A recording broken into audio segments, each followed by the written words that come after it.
Words of inspiration from Pastor Stephen Traxel from Grace Apostolic Church.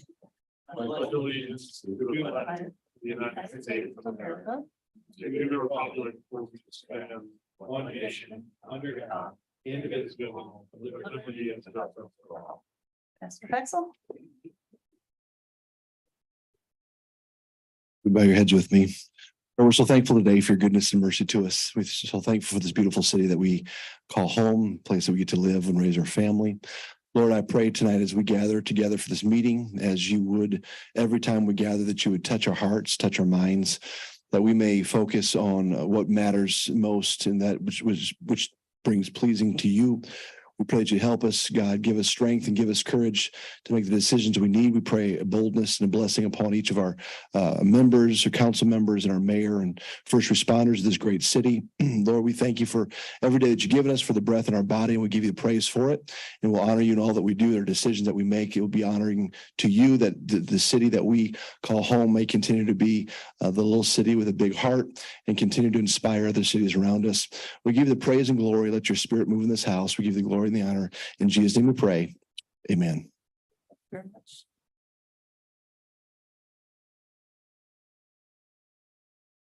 Roll call, please. Mayor Milan, Here.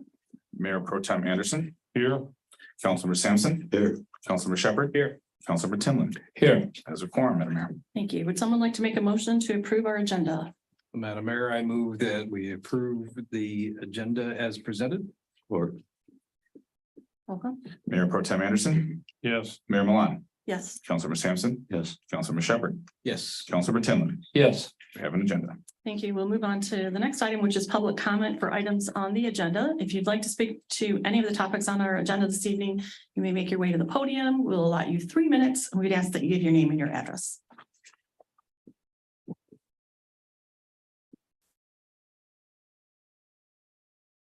Andrew Hodges. I'm here to speak about the city manager asking for an extension on his contract. When I was on the school board, the norm is just to give a 3-year contract. You never want to go more than that because you never know what's going to happen.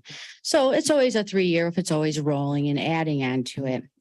The only time that we differentiate, we decide against that is when actually I made the motion for Tim Wilson's contract to be extended because we were just about to start talking about the building consolidation, merging with Troy, huge things going on of the school district. So we wanted him there to be from the beginning to the end. So we extended his contract for that. But this council, I haven't seen you guys really give any direction to the city manager on what to do. I mean, it can't be roads because the roads are always going to be here, but you haven't give him direction. Here's an example. He's asked you several times about the ARP money of how to use it. And there really hasn't been any conversation on that. And that money, you know, it's a one-time amount and it should be used for things for one time. For example, meter change outs. We should do meter change outs. Actually, back in 2008, 2009, our engineering company, AEW, advised the council to start that program. Why? Because our meters were old back then. And when meters get old, they slow down.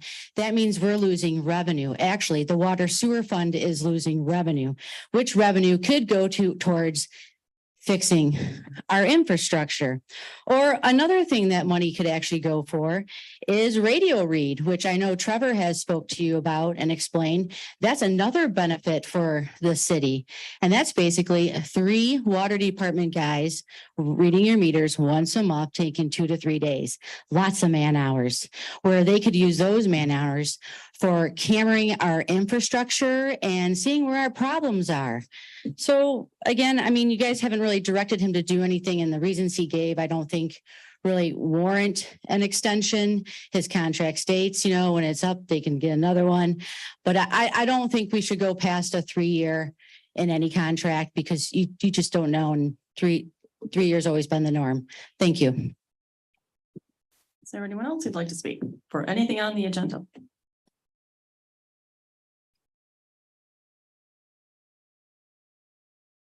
Hello, good evening, Mayor and Council.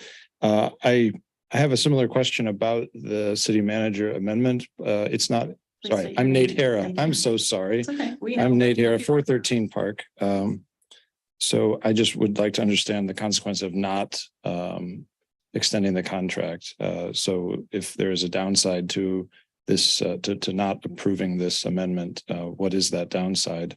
It seems to me that as it is, Mr. Raker has served this community well, I think, for the last 18 months, something like that. And I have every reason to believe he will for the remainder of the contract, at which time it would be a natural, renewal. So it's coming up now for a reason. I don't know exactly what it is, but I'm more interested in what would be the tragedy if it wasn't. So thank you. Thank you. Anybody else?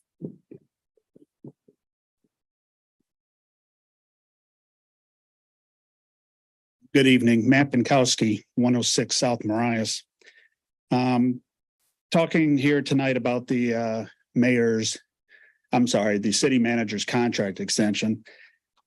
He wants a 4-year extension and I really just can't see what benefit it gives the city or the taxpayers of the city to extend his contract and be on the hook for all these benefits if he is terminated with cause. So there's really no benefit for the city or its taxpayers to extend his contract at this time. The contract automatically extends every year anyway. So it doesn't seem like there's a point to it. And I urge you to vote against it. Anybody else? Okay, thank you. We'll close public comment and we'll move on to the first item, which is proclamations and presentations. We have a proclamation recognizing Fire Prevention Week as October 8th through 14th. And we also have comments from Fire Chief Troy Engel. Chief Engel, would you like to speak before or after the proclamation? Oh, I'd like to speak after. Okay, we'll start listening, Mr. Engel. Whereas the city of Clawson is committed to ensuring the safety and security of all those living and visiting our city, and whereas fire is a serious public safety concern both locally and nationally, and homes are the locations where people are at greatest risk from fire. And whereas home fires kill more than 2,800 people in the United States in 2021, according to the National Fire Protection Association, and fire departments in the United States responded to 338,000 home fires. And whereas cooking is a leading cause of home fires in the United States, and fire departments responded to more than 166,400 annually between 2016 and 2020. And whereas 2 of every 5 home fires start in the kitchen, with 31% of those fires resulting from unattended cooking. And whereas more than half of reported non-fatal home cooking fire injuries occurred when the victims tried to fight the fire themselves. And whereas children under 5 face a higher risk of non-fire burns associated with cooking than being burned in a cooking fire. And whereas smoke alarms sense smoke well before you can, alerting you to danger in the event of fire, in which you may have as little as 2 minutes to escape safely. And whereas working smoke alarms cut the risk of dying in reported home fires in half. And whereas city residents who have planned and practiced a home fire escape plan are more prepared and will therefore be more likely to survive a fire. And whereas city residents will make sure their smoke and carbon dioxide alarms meet the needs of all their family members, including those with sensory or physical disabilities. And whereas Clawson firefighters are dedicated to reducing the occurrence of home fires and home fire injuries through prevention and protection education. And whereas the 2023 Fire Prevention Week TM theme, cooking safety starts with you, pay attention to fire prevention, effectively serves to remind us to stay alert and use caution when cooking to reduce the risk of kitchen fires.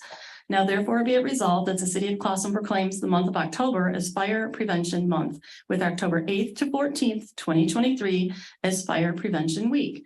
And I urge all the people of Clawson to check their kitchens for fire hazards and use safe cooking practices and support the many public safety activities and efforts, Clawson Fire Department and emergency services. Chief? First, we'd like to say thank you to all of our fire department volunteer workers who work exceptionally hard and give greatly to our community, as exampled by the bonfire they threw the other night at the Fall Festival. And it was so nice to see them there with their families and just supporting the community as always, not just sitting back and relaxing, but working really hard, throwing all of those big things on top of that Pallets. really hot fire. Yeah. It's a lot of fun to do bonfire. So I had given them a little challenge. I was at Mackinac with my Boy Scout troop over the weekend and I said, well, if I can see it from Mackinac, it'll be good enough, but I couldn't see it from Mackinac, so there'll be a little grief given to them on Thursday. Did you have your eyes open? I did, Okay. and I was Well, looking, sure. and I was looking south, so Okay. didn't see the smoke, but it's something they really enjoy. The members of the fire department are extremely dedicated and we work very hard to make sure the city's kept safe. We push fire prevention and fire safety as much as possible. Next week, we'll be in the schools. We'll be at Baker, Shawm, Kenwood, and Guardian Angels doing programs for the youth, kindergarten right through, GA, it's 8th grade. Everyone else gets 5th grade. I figure by the time they're in 6th grade in the regular schools, not a lot you can teach them, but we'll do stop, drop, and roll, get low and go, get out and stay out. We talked to them about why once they get out, not to go back into a fire. And cooking fires, 2 of our structure fires this year were cooking related and in the kitchen. So luckily, no one was really injured in any of those fires. So, but yeah, you have an extremely dedicated group of firefighters at your disposal, 24/7, 365. And we appreciate all of them. And we appreciate you guys. Thank you so much. Thank you. Next up, we have a proclamation recognizing October as Breast Cancer Awareness Month. Whereas October is Breast Cancer Awareness Month, an annual campaign to increase awareness about this disease and to raise funds for research into its causes, prevention, diagnosis, treatment, and ultimately finding a cure. And whereas while considerable progress has been made in the fight against breast cancer, it remains the most common newly diagnosed cancer and second leading cause of cancer deaths among Michigan women. And whereas in 2023, an estimated 290,560 new cases of invasive breast cancer are expected to be diagnosed in the U.S., along with 51,400 new cases of non-invasive breast cancer. An estimated 43,780 people will lose their lives to metastatic breast cancer. And whereas about 1 in 8 U.S. women and 1 in 833 U.S. men will develop invasive breast cancer over the course of their lives. And whereas through research and advocacy, advances have been made in the fight against breast cancer, including an increased rate of early detection and a 98% 5-year survival rate for localized breast cancer. And whereas during this month, we should reaffirm our commitment to supporting breast cancer research and to educating all citizens about its risk factors, detection and treatment, as well as the importance of regular screenings, as early detection increases the effectiveness of available treatments.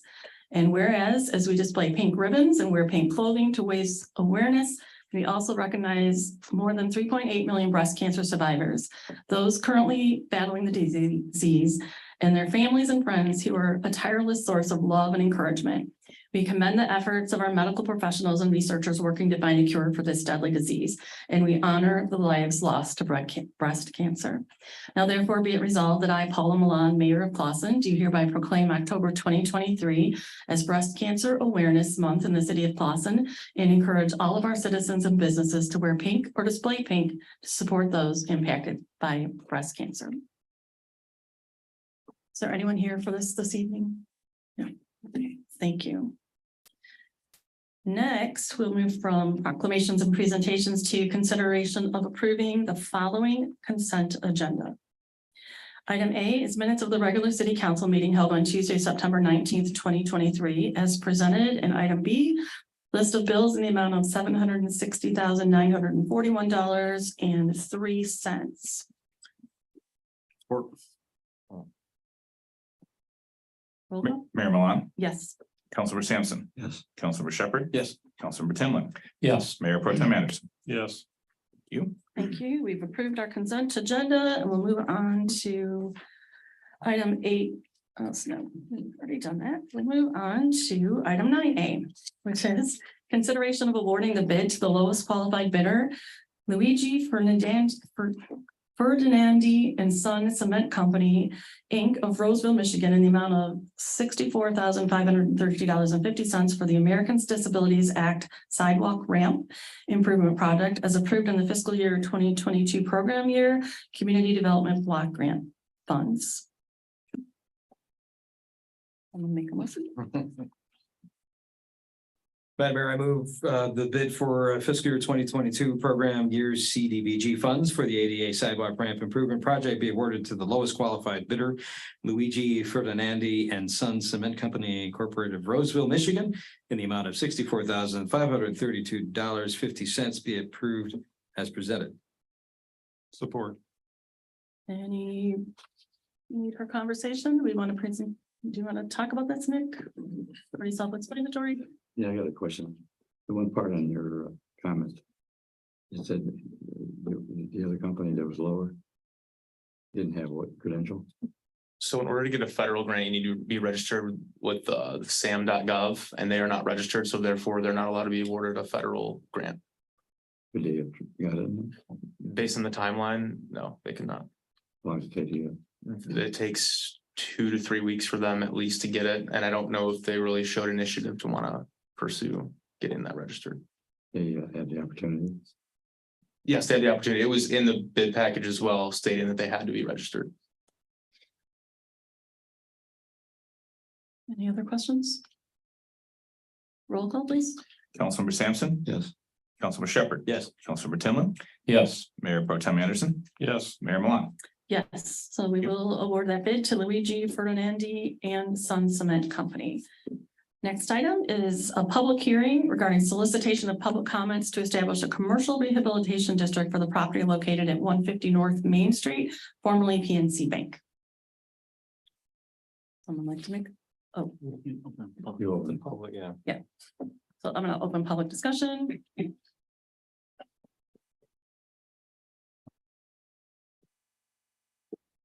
Hey again, Nate Hera, 413 Park Drive. Good evening again. I have served on the Planning Commission in the past, and I'm accustomed to, I think Mr. Tinlin, as was yourself, Madam Mayor, is accustomed to significant property developments in Clawson coming before the Planning Commission first. My understanding is they have not in this case. It's a unique situation with the commercial rehabilitation district and the benefits that it brings. But nonetheless, this represents a very significant potential alteration to Clawson's cityscape. I just think it would be really awesome if it could have gone to the Planning Commission first. I know that's discretionary on your part. It's clear reading through your comments, Nick, that you're very keen on this. And I don't even see on the agenda or the planning packet that any motion to oppose it was even proposed. It's just a motion to approve it. So I get that it's good, but I've seen firsthand how the voter's voice in decisions like this has been somewhat marginalized by these, ordinance changes being thrown at council so rapidly and not coming from the voter or from the commissions that are in charge of these things. So I think it would be very cool if this could go to the Planning Commission first, but as it is, it's here. So I just want to voice my concern that there are cities not far from here who are largely represented entirely by renters and lessees. And frankly speaking, they don't have to pay for the taxes that are voted in. We do. The property owners have to pay for these bonds that are approved. And it's becoming very hard for many residents in Clawson to bear these taxes. So I'm not against the apartments. I'm certainly not against renters. And I love that we have apartments. I love that we have starter opportunities and a diverse housing base in Clawson. But this is essentially a subsidy to them. It's designed to promote them, and it's giving them perhaps a 10-year tax shelter that I'm certainly not getting on my house. My new neighbor isn't getting on hers. There are neighbors in Clawson that got nearly double the tax bill this year than they did last year because they recently purchased it. And it's very, very frustrating. So even for the apartments that are already here and established, they're not going to see this tax subsidy. So I don't think I'll be surprised to see a bond request in the coming 6 months to pay for some infrastructure repair or even just a Headley override to keep the bills paid for what we already are committed to. This project, which I guess is going to take years, will be insulated from the bulk of that benefit or that tax burden. It just doesn't seem fair. So at a minimum, I would love it if you could give this a chance to go to planning, where people who are tasked to evaluate these things from all the perspectives that I didn't mention, like parking, and water retention and blah, blah, blah, all the extra bathrooms that are going to be taxing our sewer system and our water mains. You know, go there first before you make your decision on whether to give them the shelter in the first place. Thank you so much. Thank you. Would anyone else like to speak? Nick, or our city manager, would one of you please give a little synopsis of what this is for the people who don't have the packet and may not have the history on this, please? So I'll just tee it up a little bit and turn it over to Nick. So for people in the audience and at home, items 9B, C, D, and E are all related to a future development at the location of the former PNC Bank. So Nick is not just the assistant city manager, he's the director of community and economic development, and he has spearheaded this effort. And I'll turn it over to him at this time for those specifics. Thank you. And Madam Mayor, if you'd like, I did provide a memo in the packet for you guys to read, and of course the public as well. I would like to share that just for everyone's awareness, if that'd be okay with you. So it is lengthy, so bear with me as I get through it. Thank you. So, So I was yeah, looking of for. course, yeah. And if there's questions, please hold them to the end, but if there's something really important, just feel free to interrupt me. So thank you, guys. So earlier this year, the city was approached by developers that had an interest in purchasing the property at 150 North Main Street, formerly PNC Bank, and developing the site into a multi-family residential facility. The group ultimately purchased the property and has a purchase agreement in place to also acquire the single-family home located at 36 Lincoln. The PNC Bank has been vacant since May 2022, and the home on Lincoln is currently a registered rental property. There is a map labeled as attachment 5 under agenda item 9, B, and C for a visual of the site. Before diving into the process of Public Act 210 of 2005, it is important to know exactly what it is. The Commercial Rehabilitation Act, PA 210 of 2005, as amended, affords a tax incentive for the rehabilitation of commercial property for the primary purpose and use of a commercial business or multifamily residential facility. The property must be located within an established commercial rehabilitation district. Exemptions are approved for a term of up to 10 years as determined by the local unit of government. The property taxes are based upon the previous years prior to rehabilitation taxable value. The taxable value is frozen for the duration of the certificate. The Commercial Rehabilitation Act may sound familiar because it is the same tool that the city used to help facilitate the development of the ACE and Clawsonian project on 14 Mile. The process of the Commercial Rehabilitation Act has two primary steps. The first is the establishment of the district, which is referenced under agenda item 9B and C. The second part of the process, the issuing of the certificate, is under agenda item 9D and E. Under Public Act 210 of 2005, a CRD certificate abates the amount of property taxes paid on new construction, rehabilitation, and/or major improvements to eligible commercial sites. The abatement does not eliminate the property tax bill as a whole. Taxes are paid based on the value of the property before the improvements. The tax abatement reduces some property taxes for up to 10 years. This works by freezing the state equalized value of the property. The SEV determines what property taxes will be each year. After new construction, rehabilitation, and/or major improvement, the SEV increases. Under the CRD, this increase would not go onto the tax bill until the abatement expires. Here's a hypothetical example to help understand how a commercial rehabilitation district and certificate work. The property tax is currently $2,000 per year to property. The property undergoes new construction, rehabilitation, and/or major improvements. Without the CRD, the new tax would be $4,000 per year, an additional $2,000. With the CRD, the additional $2,000 may be abated during the duration of the certificate to help promote and expedite the development of a project. In accordance with PA 210 of 2005, agenda item 9B and C, the city of Clawson has the authority to establish a commercial rehabilitation district within the city of Clawson at the request of a property owner. 150 North Main Clawson LLC has submitted a written request with the city clerk and Community and Economic Development Department requesting to establish a district for 150 North Main Street and 36 Lincoln. The establishment of the commercial rehabilitation district enables a qualified property owner to apply for a commercial rehabilitation certificate, which, as shared previously, freezes the taxable value of the property. The school operating tax and state education tax are still levied on the new investment. Land and personal property cannot be abated under the act and are fully taxed. Per PA 210 of 2005, the city shall inform the county of the intent to establish a district. We've communicated with the staff in Oakland County and have received written support from Oakland County Executive David Coulter, which has been included in the packet under agenda item 9B and C, attachment 6. And I would like to share that letter from the county executive's office. I am pleased to partner with local communities as they seek to redevelop properties for the betterment of their residents and businesses. The rehabilitation of an existing commercial property suffering from obsolescence requires a focus of entrepreneurial initiative, strategic vision, and hard work, along with partnership between the business, the community, and the professional staff in local government to be successful. As allowed under Public Act 210, I'm foregoing the 28-day period and notifying you that the county has no objection to the creation of the commercial rehabilitation district. I commend your use of this tool to put properties back into productive use. And again, that was from David Coulter, the Oakland County Executive. Once a commercial rehabilitation district is established, the property owner shall apply for a certificate, agenda item 9D and E. A certificate may be issued for a period of up to 10 years, which is the duration the applicant is applying for. If approved, the certificate will be issued for a period effective from 12/31/2023 through 12/31/2033. The property owners have submitted their application for a commercial rehabilitation certificate for your consideration.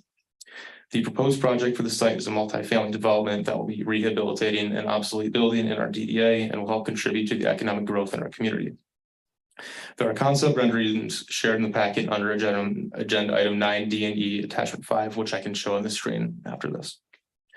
In order to provide more context to the financial aspect of the incentive, the tax history for both items has been provided in your packet under agenda item 9D and E, attachment 2. Pending the decision by City Council, the taxable value for both properties will be frozen based on the following information. For 150 North Main Street, the former PNC Bank, which has been vacant since May 2022, had a taxable value of $760,000. $760,000 sorry, I screwed that one up. But $760,000. The summer taxes were $49,960.82, and the winter taxes, which have not gone out yet, but are estimated just based on the previous growth, is $1,350. For 36 Lincoln, the single family home, which has been a rental property since at least 2022, had a taxable value of $77,290. Their summer taxes were $4,931.72, and their winter taxes, again, estimated based on previous year growth, is going to be roughly $140. The benefits the city will see consist of the revitalization of an obsolete property, increased property value in the area of the development, and improved downtown vitality, increasing the number of consumers in our DDA. With the City Council's approval, the city currently has an opportunity to continue our path forward of encouraging high-quality development in our community while expanding our economic footprint. In February 2020, the city was presented with a similar opportunity with the current ACE Smithsonian project. That project was issued a PA 210 commercial rehabilitation certificate for 10 years to incentivize and support the development of that project. This is a great example of the positive redevelopment that has enhanced Clawson's sense of place and community. We also have an example of what can happen if we are not innovative in how we encourage and support the development of an obsolete property. In 2013, the former Burger King located at 172 West 14 Mile closed, and that building remained until March of this year. Over the course of the closure, the site became a blighted property in the community. We now have an opportunity to avoid a potentially similar scenario with the PNC Bank building, another national chain, by taking advantage of this opportunity presented to us for focusing on the long-term future growth of Clawson. In accordance with fiscal year 23-24 City Council and administration goals and objectives, the rationale for the support of this project is identified in the following. Goal 1, deepen sense of place and community identity. Objective 1, attract, encourage, and retain a mixture of robust businesses and developments into the city.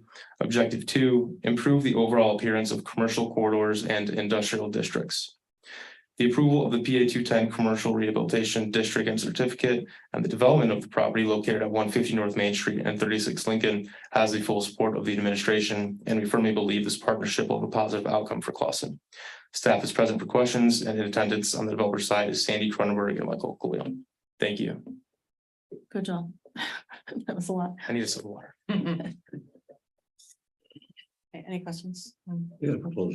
Should I know, I was just gonna do that. Any other questions from the audience after getting all that extra information? And I'll close the public hearing. Thank you. Now, council, well, I guess we don't talk about it, so we'll move on to the next item, right? So, Madam Mayor. Yeah. Madam Mayor, I move the resolution to establish 150 North Main Street and 36 Lincoln as a commercial rehabilitation district be approved as presented. Support. So, okay,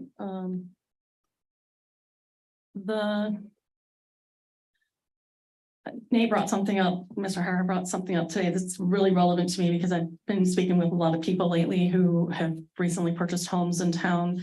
And I can tell you 2 addresses of people who in the past couple of months had their taxes doubled. And their taxes were already in the $4,000 range and now they're in the $8,500 range, which is actually a little more than double, which hit them hard, right?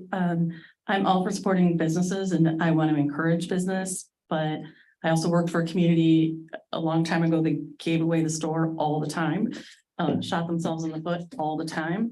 I'd like to see if we can do something that would perhaps establish a district, but not perhaps at the same terms that were addressed. So my thought. Madam Mayor, the terms are referring to the 10-year. Yes, Maybe you're thinking of a lesser time frame. yes. Need a motion. Well, we're just discussing. This is In a order to discussion. move forward, yeah, the district would have to be established first before you discuss the certificate. I just would want to kind of answer some of the questions posed, and so we're not completely abating their taxes at all. We'll be still collecting the taxes of what it would be at this exact moment, whether it was developed or not.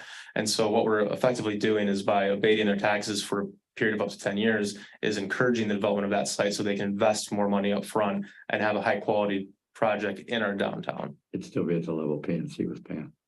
Correct. Yeah, because it's frozen based on previous year. I Yes. understand that, but the residents who have the problems, who are gonna pay for our road conditions and our infrastructure is, it's not the same buy-in for a business than it is for a residence, right? They'll be making money on their property. We are not making money on ours until we sell them, yet we're not locked in, right? We don't have the capacity to lock in for something for the 12,000 people who live here.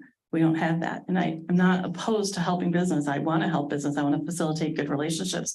I just think we need to be smart about it. And there's probably a middle ground. Yeah, I just would like to add that I think there's a lot of things to consider. I mean, that's certainly one you bring up on that side, but on the other side is we've got to look at it as, if you look at our downtown, we do have some vacant space and some available businesses that, if we had a number of more residents living in a walking distance that can support those businesses, it's only going to increase the business diversity in downtown and continue the long-term growth of businesses instead of seeing some vacant businesses and parcels. So there's. So, and you're saying that though, it's not a complete accurate statement because this body has no control over those businesses, right? If there's a business there and unfortunately they don't survive or they change their model and don't want to be here, that has nothing to do with us. Like we can't control that. People get frustrated all the time. We want to know why certain properties on Main Street have been vacant for 7 years. It's because property owners don't want to do anything with that property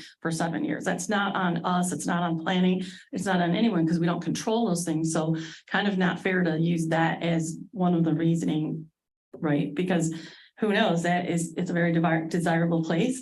That property, it's only been a year. I mean, large properties do not always go super quick. I served on planning. We've all been around this. Many of us in this room have served on planning and seen properties come up or deals come through for that Burger King, and for various reasons, they all failed, right? So I just want us to talk about only the things that we can control and the things that benefit us. That's the part that's important to me. I want to stand up for the resident who doesn't get the same deal. That's my vantage point today on this. Yeah. And in the contrary, you do have the opportunity now to support a project that will have more residents in the concentrated area of downtown, supporting the businesses, supporting the land that isn't used currently, that has the opportunity to have something successful there. And so what this does is triggers the other business and property owners in the area to do something with their property because you have more consumers in the area to go spend their money in downtown Clawson businesses and businesses throughout the community as a whole.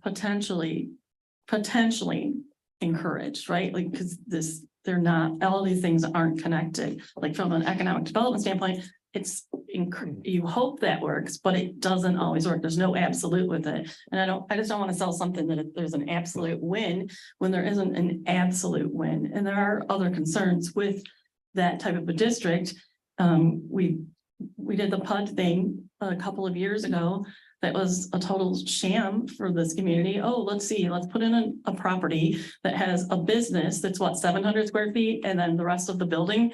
And then because they have a 700 square feet office or whatever they're gonna use it for, then it qualifies for the project, and you guys aren't doing that. But we have, our resources are our resources, and they're finite and they're precious, and we need to just address them as such and ensure that we're doing the best for our community and not sell ourselves short. That's what I'm asking for us to look at in the long term, to just say, can we please do due diligence on this property or this project so that it's a win-win for everybody?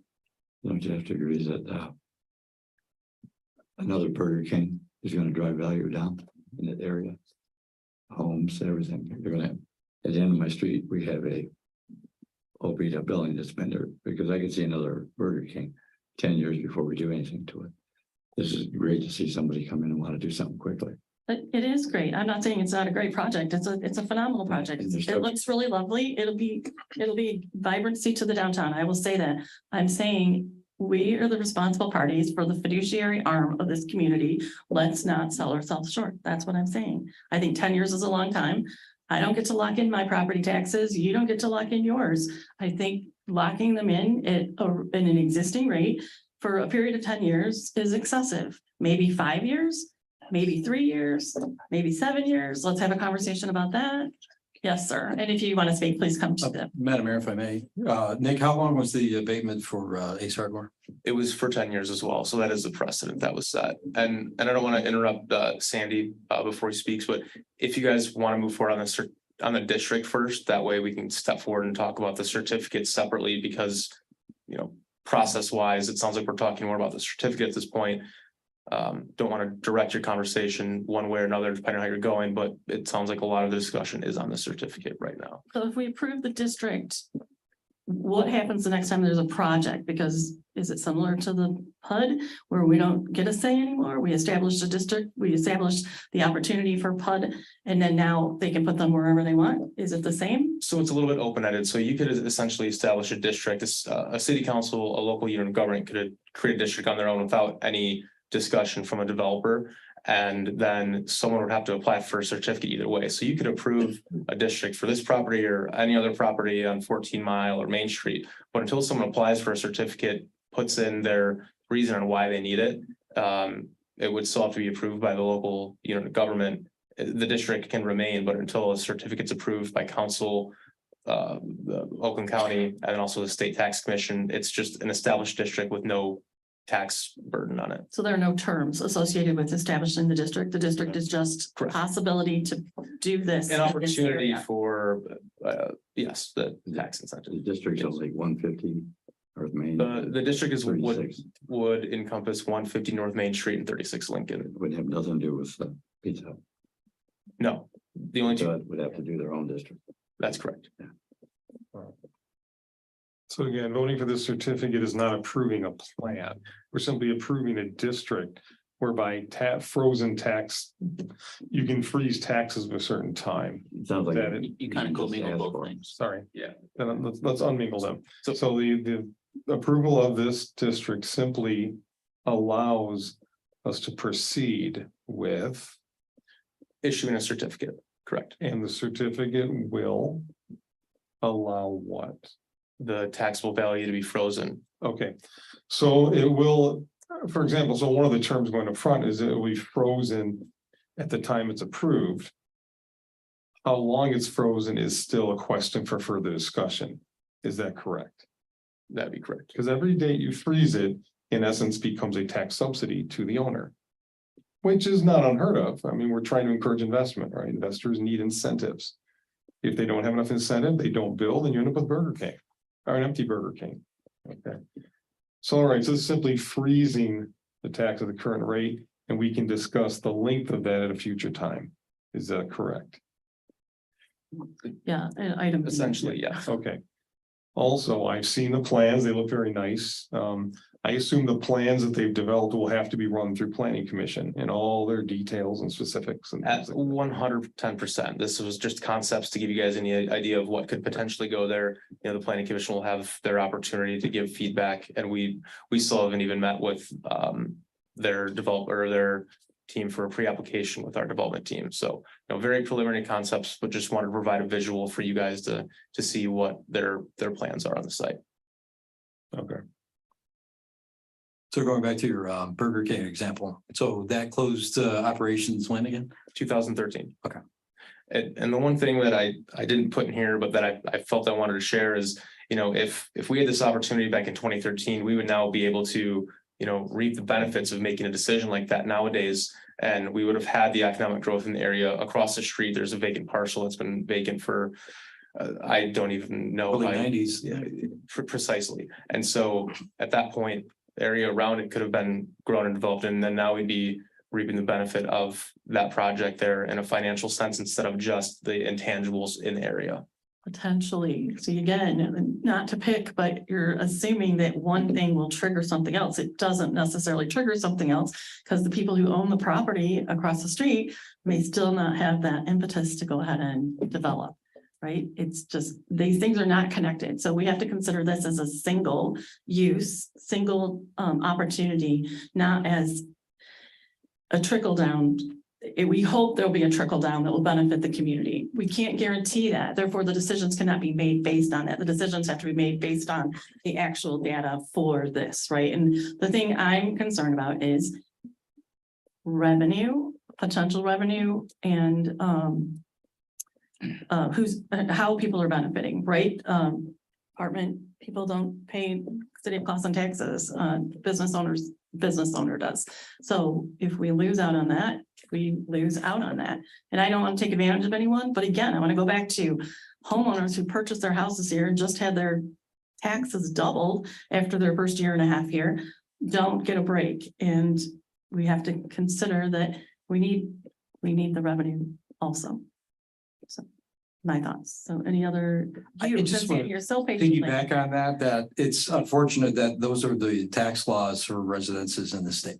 And there's nothing that we can do that. That is a state legislative issue. That when you buy a house that, and I've heard the horror stories, but the thing is that I'm surprised that people aren't aware already when you buy a house, especially with one that's been occupied by somebody for more than 20 years, that you're shocked that the taxes increase as much that it does. Because it's going to base off of our residential tax structure within the state. So I think it's apples and oranges. It's unfair. I agree with you on that regard that you should have your taxes go up that high, but it's just that's the way that our state is set up. I'm afraid of the cost of having another blighted property sitting there for 10 years and what that does for loss of potential economic development. As an example, again, there's more than just the Burger King. We have other storefronts downtown that have not been moving in the last 5 years. And that if we do see some momentum, we need momentum in order to start building our properties. And if we let this slide, it'll be another 10 years before we get another opportunity like this. Mr. Tinlin, you look like you have something. Well, I got almost all my questions answered. I just have a question. After the 10-year tax abatement, then do we get the full taxation value of the property? It Okay. unfreezes. So Unfreeze. yes, And that's reassessed and then that income comes in. it's correct. Okay, that was my only other And question. we would expect those taxes to jump significantly because instead of having a 10-year-old building sitting there that's depreciating, whose taxable value will be going down, we'll have a nice new apartment building who has a much higher taxable value. Okay, I'm saying that in a statement and question all at the same time. Yeah. Okay. You're correct, sir. Are you guys finished? So this is kind of like an investment in our future, right? Precisely. Okay. I shudder to say, please. Hi, I'm Sandy Kronenberg, owner of 150 North Main, along with my partners here. And so the only one thing I wanted to comment on, to push up on Nick's summary, the abatement or the PA 210, it's actually necessary to secure the debt associated with the project. And effectively what it demonstrates to the state is the city's commitment to the project. And so the point of it isn't the abatement or the PA 210 and the dollars associated with it. It's the commitment to the state so that we can actually secure the debt. And that debt is critical to the project. It quite literally doesn't pencil out, and I wouldn't be standing here today without Nick's support, with the ability to present that to the state in order to get those funds from the MVDC. So just wanted to make sure that you guys understood the project hinges on that. So thank you. Okay, anyone else? Then let's have a roll call, please. Councilmember Shepherd. Yes. Councilmember Tinlin, Yes. Mayor Pro Tem Anderson, Yes. Mayor Milan, Yes. Councilmember Sampson. Yes. Okay, so we have effectively established a commercial rehabilitation district for the property located at 150 North Main Street. Now we're going to go to a public hearing for solicitation of public comments on a commercial rehabilitation exemption certificate for the property located at 150 North Main Street, formerly PNC Bank. So I will open that public comment.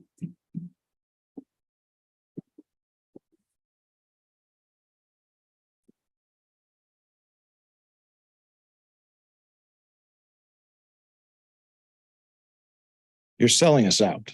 The people in this room that have to pay property taxes aren't going to get a deal like this. And there are many businesses in town that didn't get a deal like this and decided to take care of their properties, invest in them, and run a good business and are rewarded as such.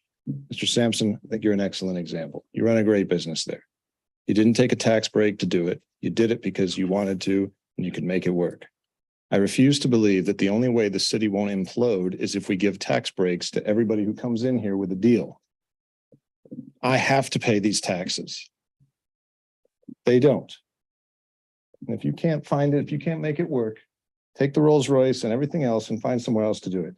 Because there are opportunities here. This is a great city.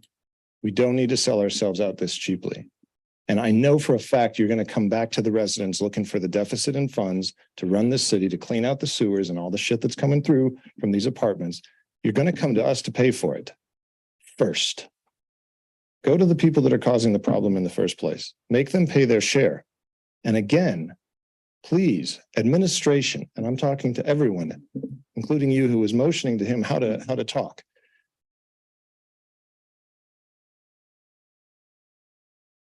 We have a planning commission for a reason.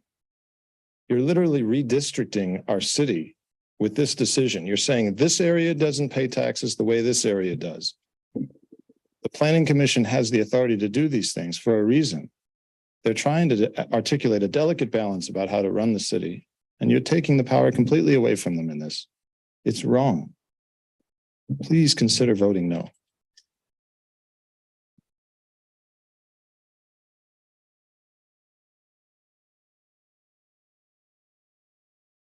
Well, I'm not going to stand here and point fingers at people in the audience because I think Could you that's a please very say your name and rude. address? Joan Horton for the DDA.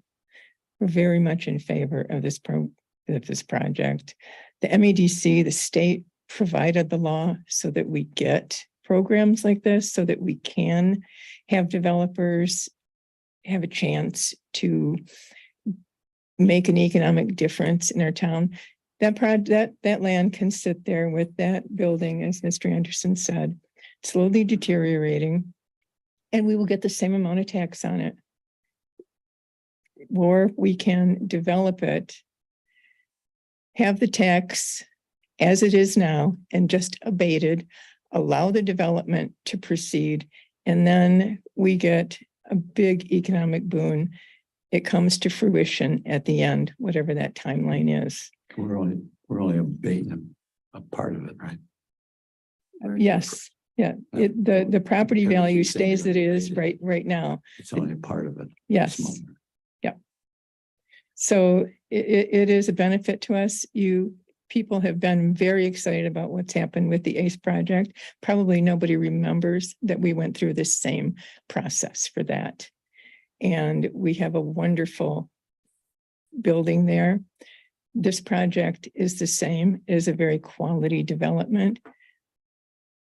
Renters are not temporary itinerant residents that don't believe in their community.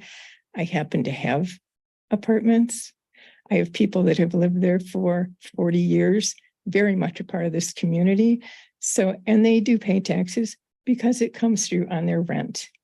They are still taxpayers. So pointing people out and saying that renters don't matter is kind of foolish. And this development will really make an impact in our downtown. And I hope that you will give it all the consideration that it deserves and allow for the act to go through. Thank you. Thanks. I don't recall hearing anyone say renters don't matter. Everybody matters, just for the record. Anybody else like to speak of this? Nope. I'll close public comment. Or public hearings, excuse me. This, Madam Mayor, I move the resolution for commercial rehabilitation certificate for the property located at 150 North Main Street and 36 Lincoln be approved as presented. Support. I would like to request that we see if there are other terms that could be considered. There's to be a form of motion to amend ours. Okay. I think you can have discussion right We now. have to and have if that discussion becomes somewhere. We're fruitful, all- a yeah, motion we're all can come gonna from have that. it. Well, yeah, I mean, as far as what they're doing, they're freezing their taxes for 10 years. Traditionally, taxes go up as property appreciates. So every year they're frozen, they're getting a slightly increased tax subsidy. Yes, at the expense of everyone else. However, at this point, we can freeze for 10, we're not locking in the year, the time frame we're at. I mean, if suddenly there's an anti-investment wave, we could freeze it for 1 year or 2 years. Wouldn't be much of a tax subsidy, but it would be something. But you're looking for 10. I'm not looking for 10. Well, they're The developers are looking for 10. I do think that the 10-year is pretty contingent on the development of the project based on, what they want to do and how much they want to invest into the community. So I would, encourage the 10-year. So 10 is what they're asking for, in other words. That's correct. Okay. Do we have projections how much money we're talking about? So I was trying to get that from the Oakland County Assessing Office, but the construction details aren't really patched out yet, and so they can't provide an estimate, but we were working to try and get that. They just don't have the ability to provide that to us right now. I would imagine you guys have some projections.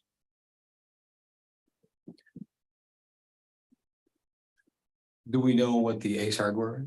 Are you asking specifically related to what the taxable value is or what the real estate taxes that the city would collect on the full burden on the development? The amount of money that we're gonna have to pay.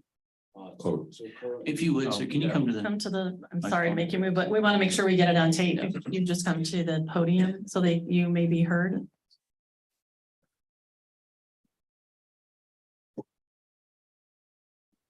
They paid you, huh? Hello again. Hi, Sandy Cronenberg again. So we believe, and again, this is just an estimate, or I imagine it would plus or minus, but the total taxes that I think we're talking about are about $175,000. And the amount abated would be about 85,000. This is a very small amount with regards to the overall project, which is some $15 to $20 million. But again, as I illustrated before, it's a sign of a commitment that the city is making in order to secure millions of dollars from the state and the MBDC. So it's necessary. So it's without question necessary. And quite literally, if I don't have the abatement, again, it's peanuts in comparison to the entire project. If I don't have the abatement, then we do not have the facility from the MEDC, in which case the project is literally underwater and it doesn't make any sense. And so I can't express that any more clearly. So if we were to say no, you own the property? We own the property and we would literally not be able to do the project because we wouldn't get the support from the state. I'm not exaggerating the slightest. You would not adjust your project to meet whatever it is And that you can. it's not viable and we would probably just look to sell it to someone else.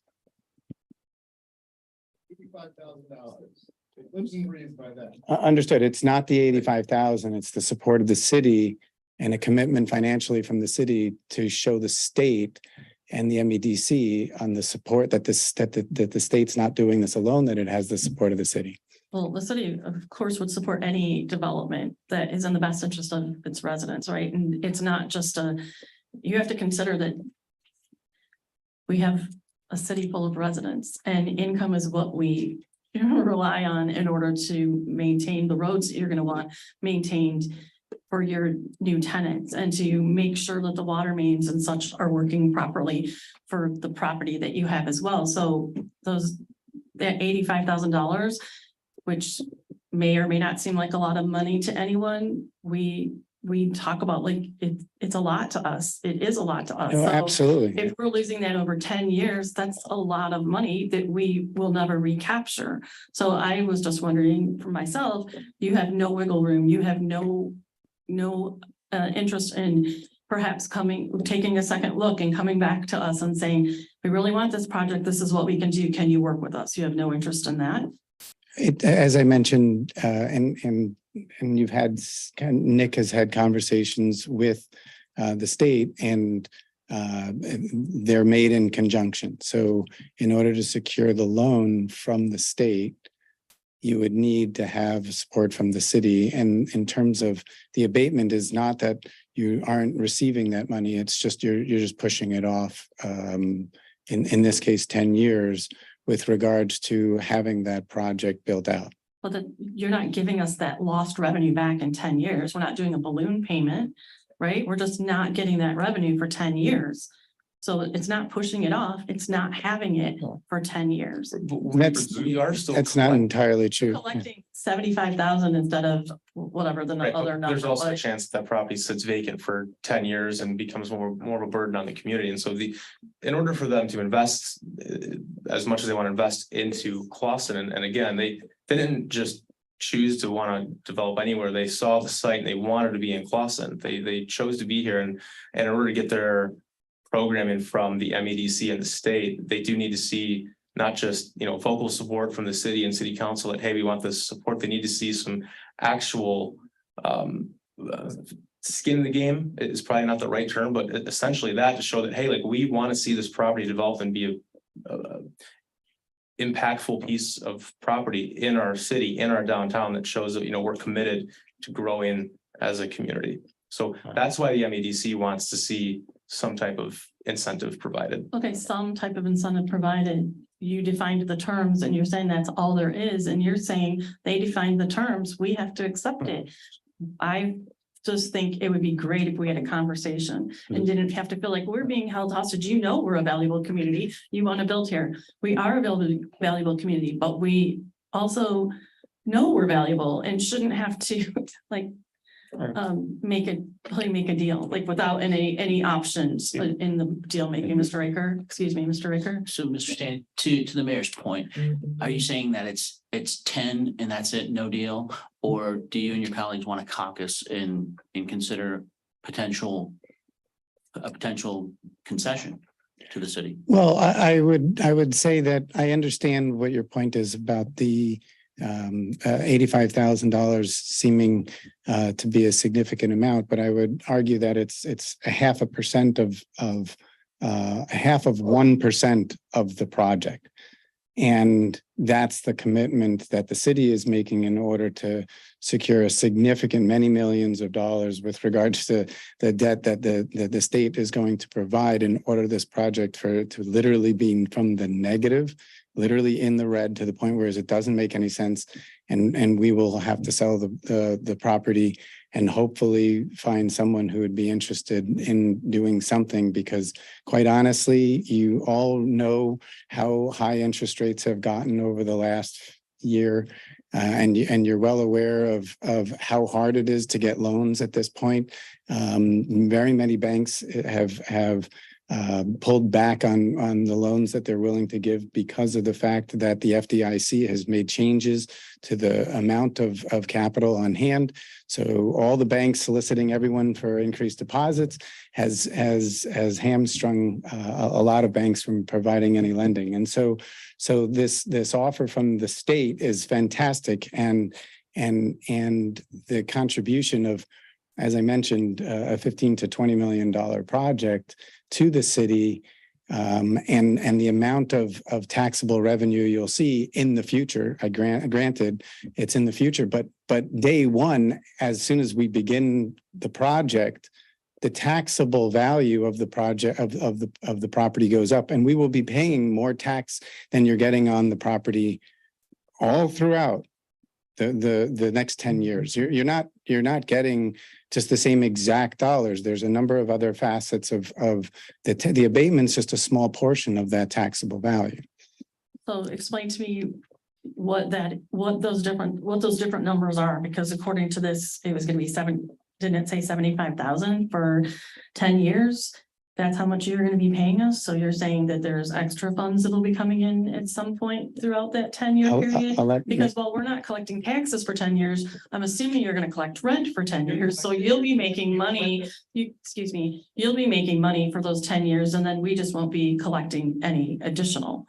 That's how that will work. I know that's business, but that's how that works. If I can, yeah, let's talk numbers for a moment.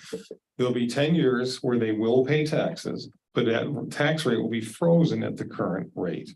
Correct, is that correct? That's correct. The land does still appreciate with value, though. Yes, you might. Second thought. With that, every year that basically they're getting a subsidy in the form of not getting their taxes increased, okay? So the subsidy we're giving them, are you estimating that about $85,000? Is that correct? Roughly. Okay, roughly. Yeah, and for that, though, we are getting. I don't, I thank you. I mean, interrupt you. So it's essentially an $85,000 investment on the part of the city stretched over 10 years. So it's 8,500 on average. The city's investing $8,500 a year in lost revenue. Lost tax revenue. Again, I don't know if I would say lost revenue, though. because- I get, but I just humor me for a moment. I think I'm making your case for you. At the end of 10 years, you're going to have property that's worth far more than what it is today. So their tax bill is going to jump significantly because they now have a taxable asset with renters who are paying property tax indirectly through their rent. Is this correct? So yes, it's a 10-year investment costing us, call it 8,500 a year. It's actually not. It's probably a couple grand in the beginning and 20 at the end. In the end, we get a property that has a much greater taxable value. Okay, so that's the argument I'm kind of making in favor of this, and that all has to be considered. But it's not 8,500, right? Yeah, well, basically what Bruce has referred to is just per year over 10 years. So $8,500 roughly. If I may, to the chair or whomever, is. Could you please state your name and whom you represent? Yeah, Eric Toomey, 150 North Main, Clausen LLC. So the PA 210, specific to what Sandy is suggesting, is that the MEDC has a program called the Community Revitalization Program. Okay, I'm sure you guys are all familiar with this program. They call it the Community Revitalization Program.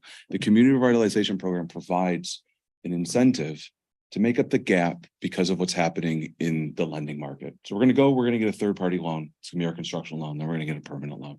Okay, in the vein of that, there's a gap currently, okay, to be able to finance the project because of where interest rates are, because of where construction costs are, because of what the market's allowing us to charge in rent.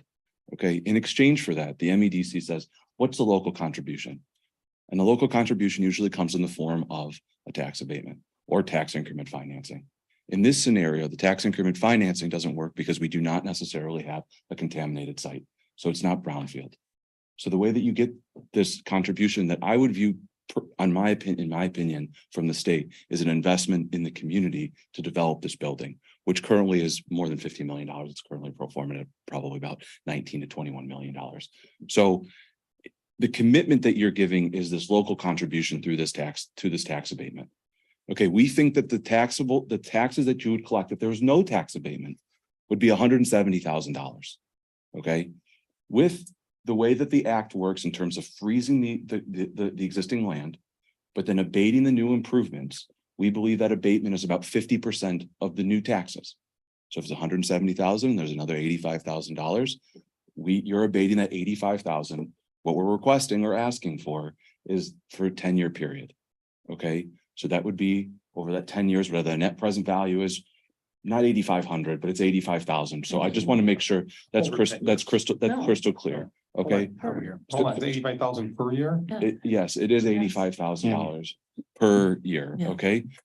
In exchange for that, though, today the current taxes are about $50,000.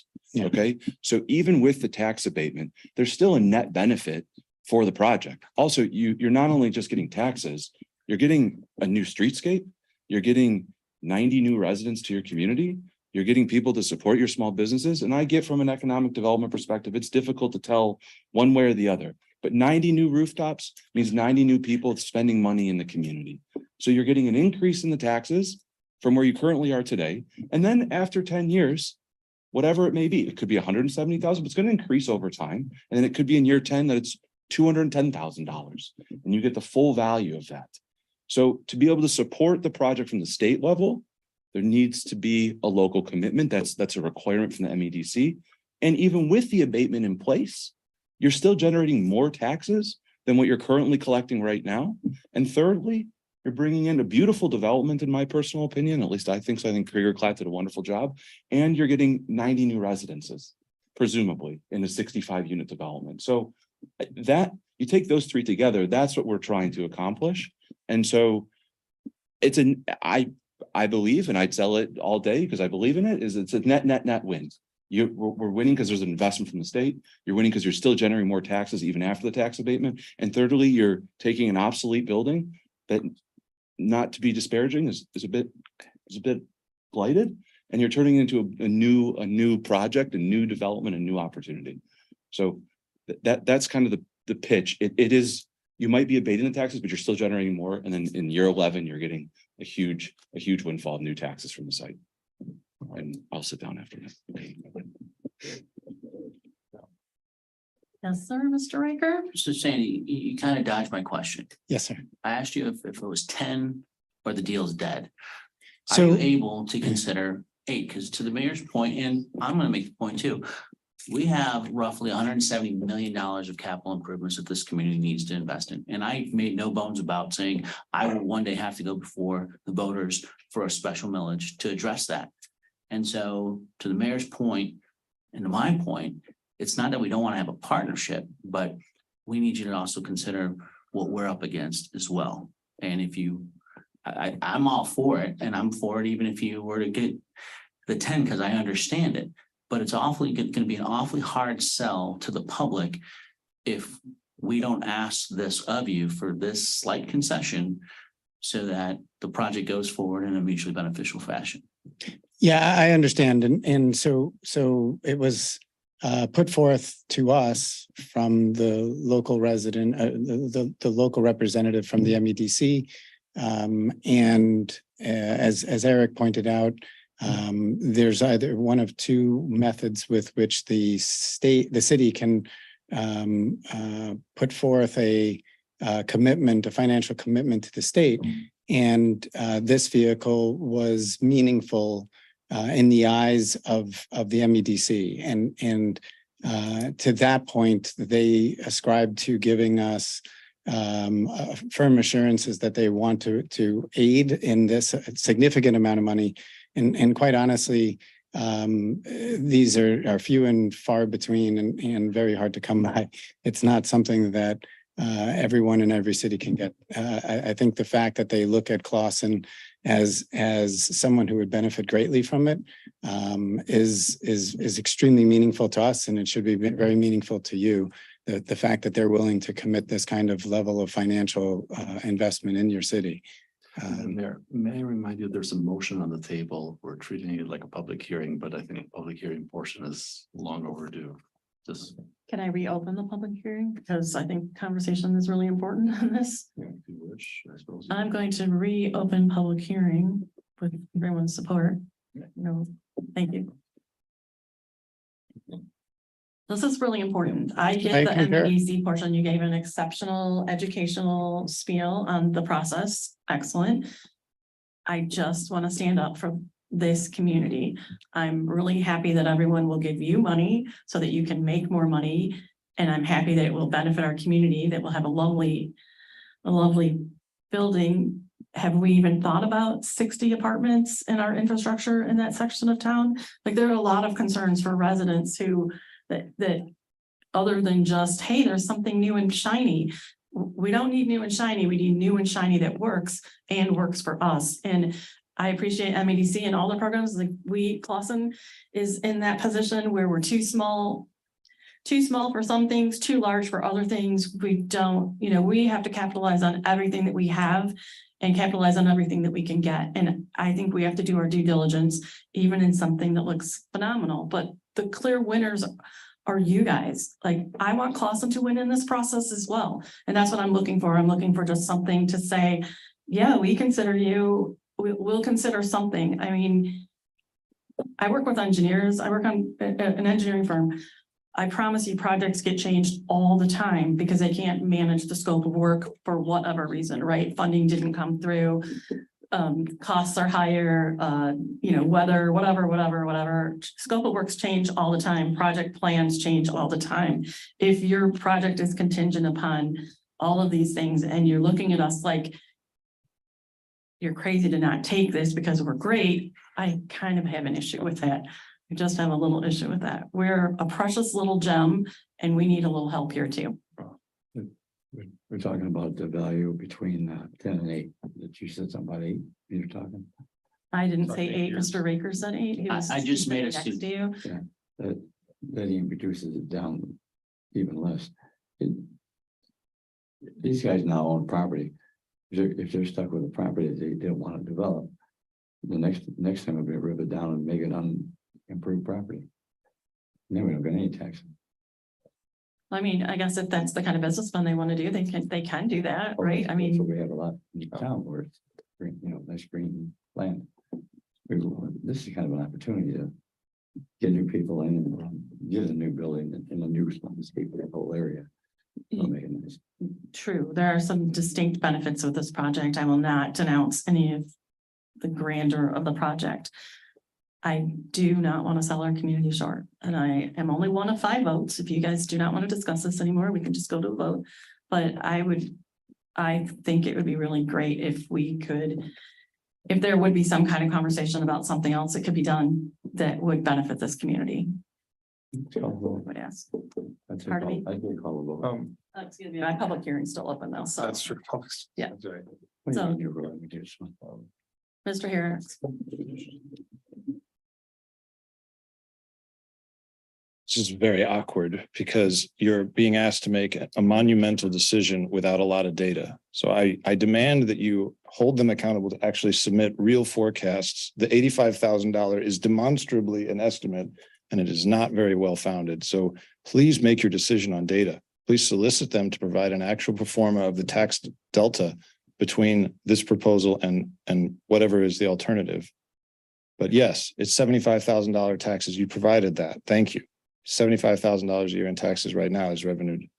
But I think roughly, I'd like to see that side by side with this alternative. I can tell you this, the delta of $85,000 a year, if that's true, approaches $1 million in 10 years. What is the tax value that 90 residents in homes have to pay? What is that revenue to the city if we substitute it?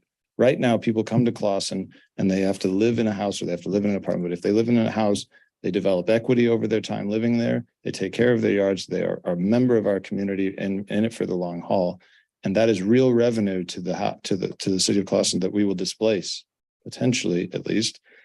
And I think it really needs to be viewed in that circumstance. We have a small budget, $12–15 million a year, something like that. General funds 10. Roughly. Roughly. This is a big delta, really. Please make the decision on data. And again, please consider putting this to the planning commission first. Again, what's the current taxes they're paying? Did I hear 75,000? No, their current taxes are just shy of it. So they're paying 50. All right. So let's suppose we say no. And let's suppose by some miracle, the property's value appreciates as it sits there empty. 50 in 10 years is not going to appreciate that much in terms of what the tax bill. As I don't think it's 85,000 per year. I'm a little unclear. I don't see our subsidy being that large based on it's 50 now. And if it continues to sit empty. Well, I agree with Mr. Hara. I'd like a better projection, but right now I don't, I'm not 85 How are you? Isn't making sense. Michael Khalil, 150 North Main as well. So we actually just purchased this as well. So our taxes will also be reassessed with the new purchase price we purchased. So just like that person who bought that house and their taxes doubled, I don't know what PNC was paying 50. I don't know what their SEV is, but our SEV is also going to be reassessed. So our taxes will more than likely, because I assume PNC purchased that property many years ago.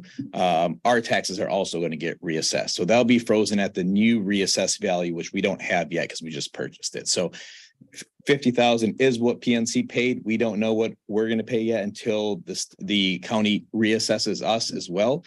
But that is one thing to keep in mind. The second thing to keep in mind is after that 10-year abatement, our taxes may be, and we don't know until Oakland County will reassess it at the time, maybe 250,000 a year for the next 30, 40, 50 years that apartment building is sitting there occupied, right? So, you're going from 50,000, let's just use PNC's numbers for ease, 50,000 a year for the next 10 years, and then it's going to go to 200,000 a year for the next 30 years without development there, like the Burger King example. Or if the building is torn down, because realistically, when you have blight, if we don't do anything with the property, you guys are going to be asking us to tear it down. It's just part of, you don't want buildings vacant, unoccupied, sitting on your streets. So you're going to ask us to tear it down. When it gets torn down, it'll get reassessed by the county as well. And then they may reassess it at $5,000 a year. No, not because we're bad businessmen. And I want to make that clear. When cities have blight out there, city councils ask the owners to tear down that building that's falling apart. It's just part of, keeping the city up and clean. And when that happens, by statute, the county will come and reassess that property once that building is torn down. And then they may say, now that property, instead of 50 or 60,000 in taxes, you guys only owe $8,000 a year in taxes as vacant land with no improvements on the building. So I just want to make that obvious, clear.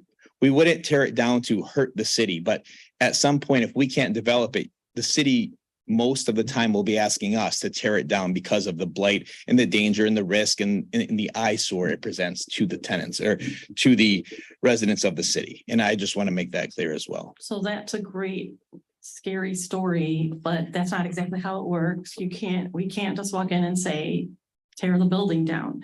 It would take mostly years to get a process working. It doesn't happen overnight. And it'd be a request. You wouldn't force me, but you would. I mean, at the end of the day, the city will usually say your building is falling apart.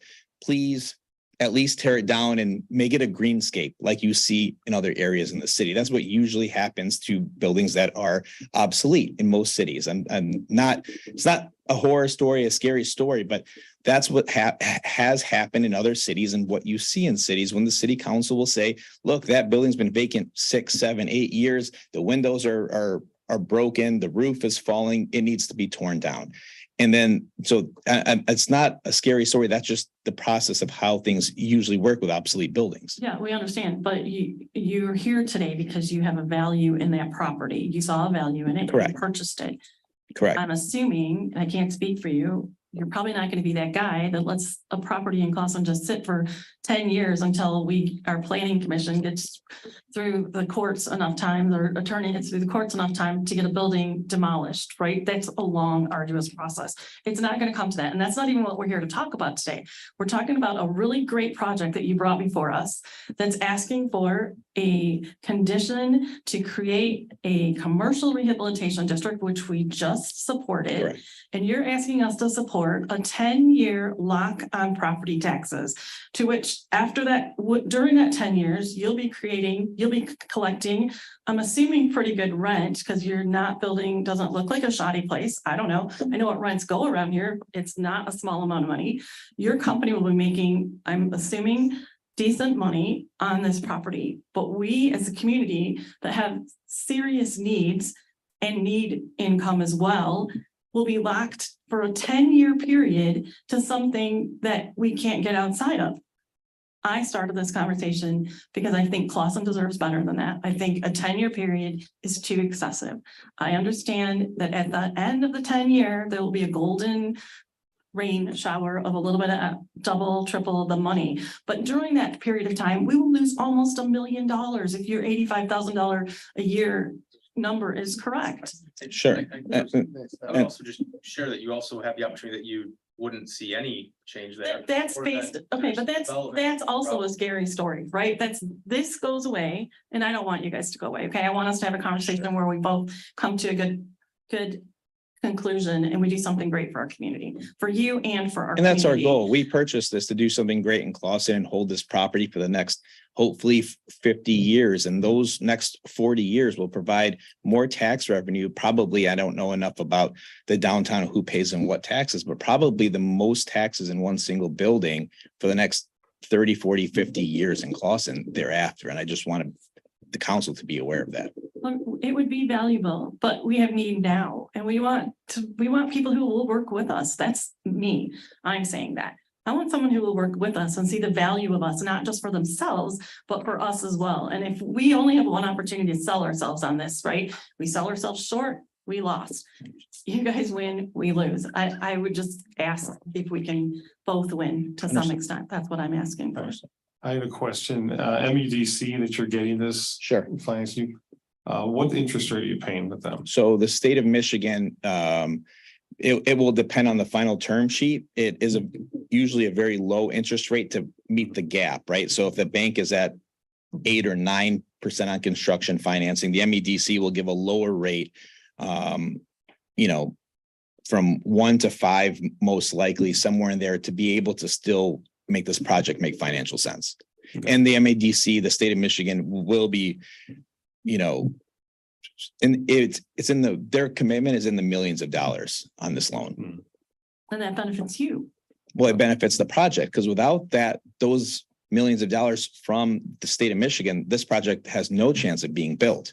It can't be built as a market rate. The rents don't support that. So, and I wish they did, but they don't. So the state of Michigan has to come in and give us money to be able to fill the gap to make this project work. Yes, sir. Mayor, I still don't have a straight answer from you guys. You have your answer. What is, I've asked if it's 10, you don't get 10, no deal. Is that correct? Or I can't tell you that, because that goes to the MEDC and to their funding. I don't know the answer to it. We, historically, if council were to say, you know what, we're gonna approve a certificate for 8 years, what do you guys do? we go to the state and see if it makes sense. I don't know the answer, and I don't know if we can come back here by statute and ask for the 2 years, because the state of Michigan tells us no. What all conversations with the state have been a 10-year abatement, which to my understanding is kind of the market norm on these 210s. They're 10-year abatements. I don't know the answer. If we go to the state and they say 8 and the state of Michigan says it doesn't work still, I don't know the answer. All I know is all conversations with the state and the city and everybody who's been involved have been a 10-year abatement. And if I may, we've spoken a lot about hypotheticals, and I kind of think we have to in order to fully grasp the situation here. But we're in a really good situation because we have 2 prime examples of what happens when we do nothing. We have a vacant property for 10 years, and we have an example of what we do when we're active in encouraging economic development with the ACE project.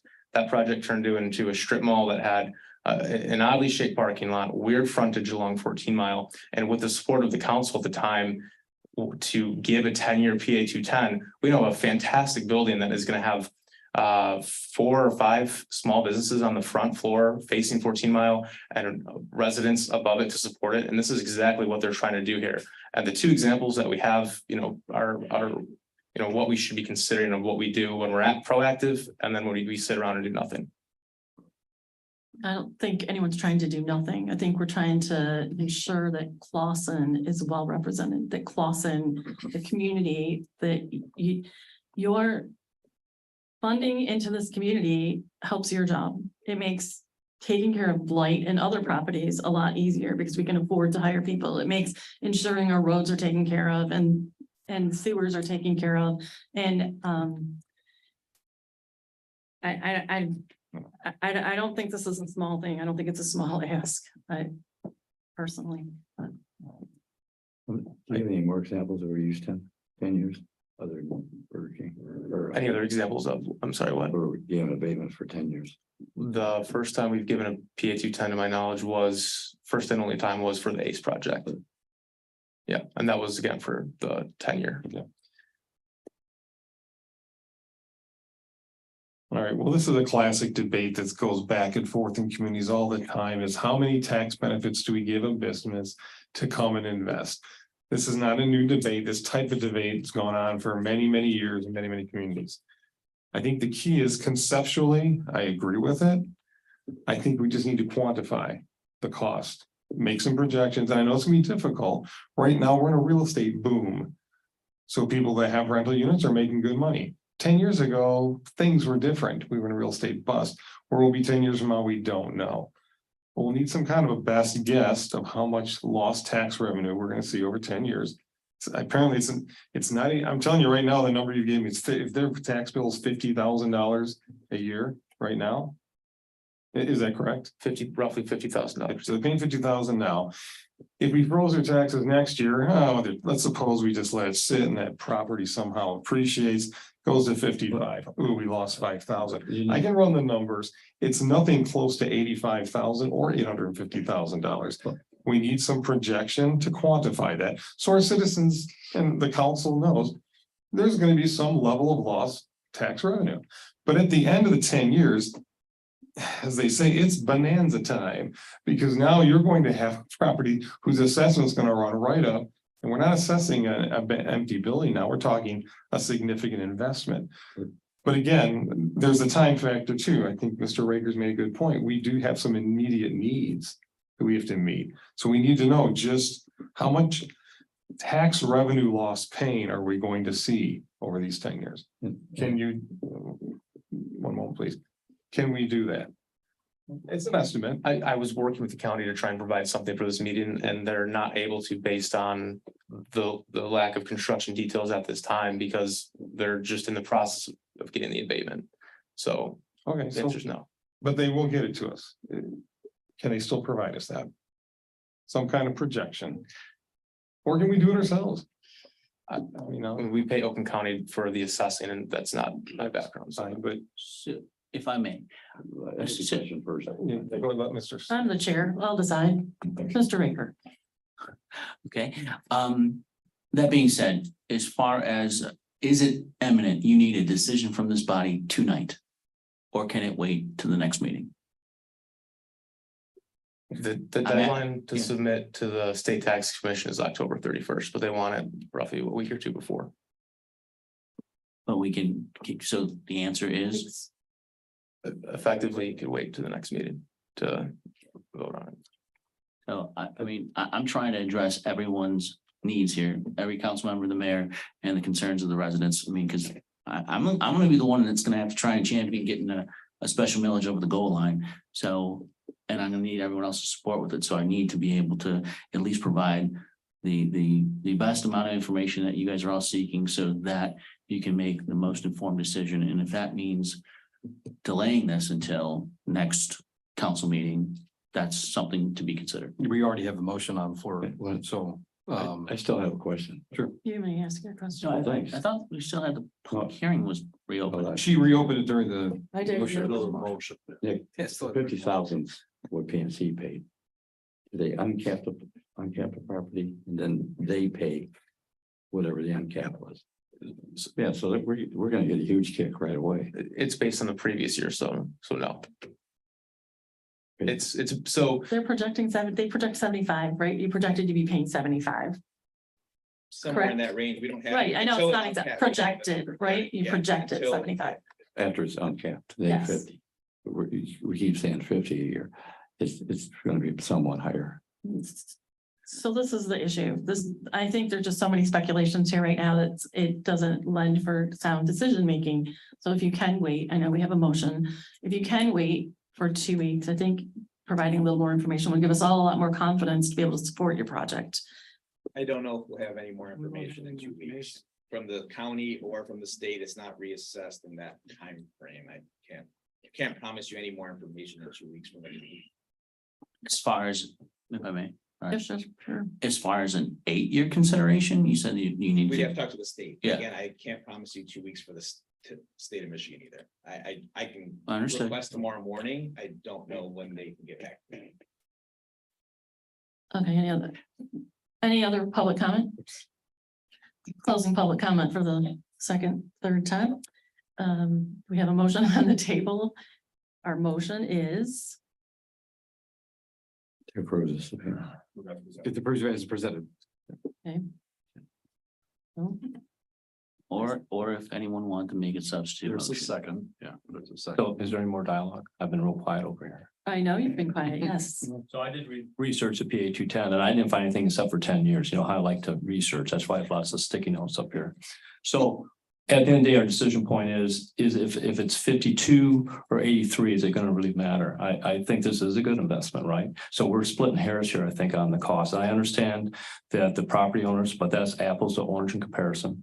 So I don't think just getting this data and then splitting those hairs on the $10,000 or $20,000 per year, is that going to change our decision? That's not the ultimate decision though, right? It's not how much they'll actually be paying in, how much will be But that's what paying you're in 10 asking for, years. right? You're asking for this financial projection so you can make a decision on it. Because there's been so much conversation that it's murky Okay. at best, right? So the real issue for me is not a 52 or 80, because I'm gonna go with their 75, because I'm pretty sure they're probably closer to 75 than 52. And if it's 83, yay us, right? But that's not my concern. My concern is for 10 years, we're gonna give up revenue that we could be grasping for our community to do good things in our community. So that's my one concern. The other, it's like, it's great if it's more, if it's less, it's just less. Like, we don't control that part. What we control would be the terms, or saying that we would like you to consider different terms. That's the part we control. We don't control what their tax is, but we can control potentially how long we say, go ahead, you win, we'll just wait for the 10 years to be up. But I don't think that's good governance for our community. But I think that's an uncontrollable for them. The PA 210 is 10 years, The way it's written, sir, it does say up to. up to Yeah. 10 years. Okay. The majority of certificates are issued for. That's 10 what I had, years. because, you know, power of Google, right? Just go and look at other municipalities, it's 10 years, 10 years, 10 years, 10 years. So, and for my decision point too, we've done it one time. We're not saying we've done this a dozen times. And I'm not sure, do we have anybody here historically that went through the Ace Hardware and what was their tax abatement? I'm sure that we had the same dialogue. How many years ago was that? That was back in 2020, and I don't think there was a ton of dialogue, Lance. I was only 16 at the time, so I probably don't remember. Is that a shot at me? Okay. I'm just trying, because I've been listening to dialogue stuff too, and maybe sometimes I think we're getting down the weeds, right? And I think, you know, sometimes you have to have courage. There's a long-term investment. I understand there's angst on a lot of the spend and what we have to do. So that's my last comment. I'll stay quiet. So I'll just say that not collecting revenue on behalf of our residents, if we have the potential to do so, is not being in the weeds. That is not good governance. And I will stop with it. Anything else? Although, I'll call the vote, please. Councilmember Tinlin. Pick me first. It's Yeah. alphabetical, sir. It's how it goes. Mayor Pro Tem Anderson, Yes. Mayor Milan, No. Councilmember Sampson, yes. Councilmember Shepherd. Yes. Passes. Hey, congratulations. Next up will be consideration of a resolution approving a contract amendment for city manager Joseph Raker.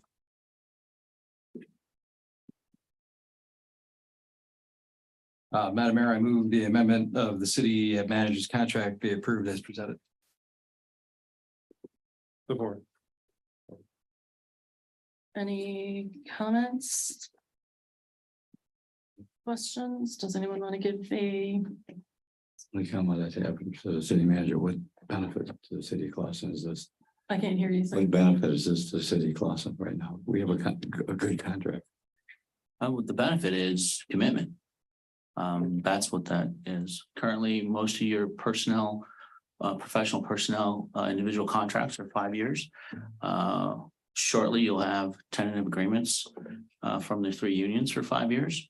And I am looking to remain committed to Clausen, and I'm asking for a commitment in return. And there's no additional financial incentive or enhancement for me with this 4-year extension. Everything else within the contract remains the same.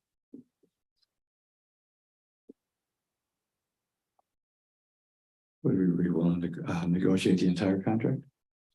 I'm not looking to negotiate the entire contract. I'm just looking to extend. We might be. You might be. Then make a motion. Oh, Mayor Pro Tem, I'm sorry, we're still in discussion mode, right? we are in discussion mode. One of the reasons I'm sitting in this chair right now is because the previous council was burning through city managers one after the next. That was one element of a lot of period of instability. One of the reasons I took this job was to help restore that stability. Part of that's getting a city manager that's not gone in a year or 9 months or something like that.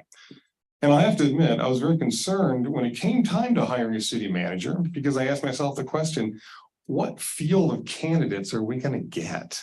With all that instability, who would want to come here and be the city manager?